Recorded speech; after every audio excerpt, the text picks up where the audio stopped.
त्यांना 72 कंप्लीट होऊन 73व्या वर्षी ते पदार्पण करीत आहेत. आमचे सख्खे शेजारी आहेत एकदम बाजूला, आणि त्यांचा स्वभाव मात्र गोड आहे आणि सगळ्यांशी मिळून जुळून राहतात. ते गार्डनमध्ये येतात, सगळ्यांची विचारपूस. आमचे शेजारी असल्यामुळे त्यांचा आधी परिचय आहे.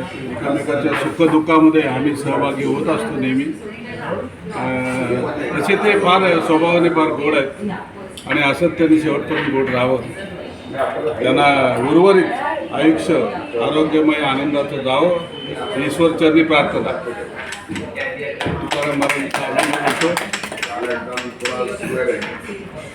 महाराजांचा एक अभंग छान आहे, बोलतो. छोटासा अभंग आहे. बोले तैसा चाले त्याची वंदावी पाव, अंगे जाडी न अंगन त्याचे दासत्व करीन, त्याचा होईन किंकर उभा ठाकीर जोडून कर, अंगे जाडी न अंगन त्याचे दासत्व करीन. तुका म्हणे देव त्याच्या चरणी माझा भाव, अंगे जाडी न अंगन त्याचे दासत्व करीन. तुकाराम महाराजांचा फार उत्कृष्ट अभंग आहे, उत्तम अभंग आहे. याचा अर्थ फार मोठा आहे की जो बोलतो आणि जो करतो त्याची वंदावी पावलं, असं तुकाराम महाराज म्हणतात. आपलं काय असतं माहिती आहे, आपण आता बोलतो आणि थोड्या वेळाने असं म्हणतो मी असं बोललोच नाही. आपण बघतो बहुतेक करून राजकारणी लोक फार सवय आहे, तुम्ही मला मत द्या विसरून जा आणि तुम्हाला आम्ही असं करू आश्वासन देतात काय, पण ते होत नाही आश्वासन. गावामध्ये सुद्धा येतात, तुमचं पाण्याचं दुर्भिक्ष आहे ना, आम्ही दूर करतो, तुम्हाला या वेळेला तुम्ही मत द्या, आम्ही पुढच्या वेळेला दूर करतो. 5 वर्ष झाली तरी काय करू. पण एखादा माणूस असं असतो की तो खरोखरच बाबा मला काय तुम्ही मत देऊ नका, पण मी तुमचं पाण्याचं दुर्भिक्ष याला म्हणतात बोलणं आणि करणं. बोले तैसा चाले. म्हणून तुकाराम महाराज म्हणतात तुम्ही जे बोलताय ना ते करून दाखवा, तरच त्याचा उपयोग आहे.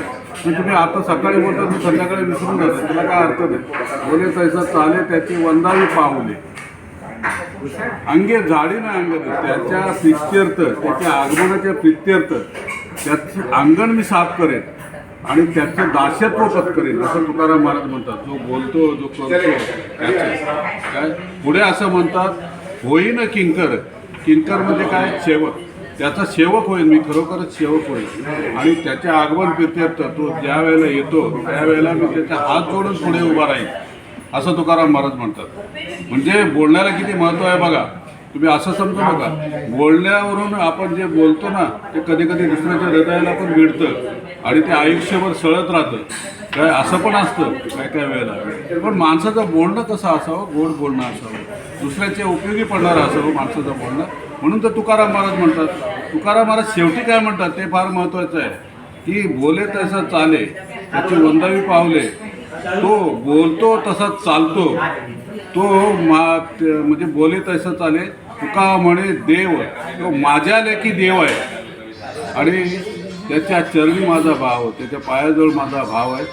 पुन्हा एकदा विजयानंद पोद्दार यांना वाढदिवसाच्या खूप खूप हार्दिक शुभेच्छा आणि त्यांना चांगलं उर्वरित आयुष्य.